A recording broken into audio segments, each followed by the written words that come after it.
একজন ওল্ড প্লেয়ারের মুখ থেকে এই কথাটা তখনই বেরোয় যখন সে তার স্কিলকে হারিয়ে ফেলে। যেই পুরানো প্লেয়ারের গেম প্লেটা দেখে আজ তোমরা হাসছো, এমন একটা সময় ছিল যাকে কাস্টম খেলার জন্য সর্বপ্রথম হায়ার করে নিতে হবে। যেই পুরনো প্লেয়ারটার গেম প্লে দেখে আজ তোমরা হাসছো, একটাবার খোঁজ নিয়ে দেখো সেই প্লেয়ারটার গেম প্লে দেখেই একটা সময় অনেক মানুষ গেম খেলা শিখেছে। যেই ওল্ড প্লেয়ারটার খেলা দেখে আজ তোমরা তোমাদের গ্রুপে নিতেও লজ্জা পাচ্ছ, খোঁজ নিয়ে দেখো সেই ওল্ড প্লেয়ারটা কোনো একটা সময় কোনো একটা গিল্ডের লিডার বা অফিসার ছিল। যেই ওল্ড প্লেয়ারটা আজ তোমাদের রিভাইভ দিতে যেতে ভয় পাচ্ছে, মনে রেখো একটা সময় ছিল যখন এই প্লেয়ারটাই পুরো মাঠ একা ফাঁকা করে বুয়া নিয়ে আসতো।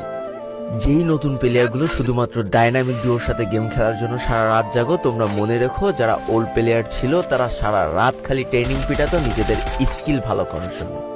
আমি জানি আজকের দিনের যারা অন ট্যাপ মারা প্লেয়ার তারা কখনোই ফিল করতে পারবে না যে বসে জুম করে উঠে হেডশট মারার মজাটা আসলে কি ছিল। আমি জানি যেসব ওল্ড প্লেয়াররা এই গেমের থেকে হারিয়ে গিয়েছে তারা এই গেমটাকে আজও ভালো।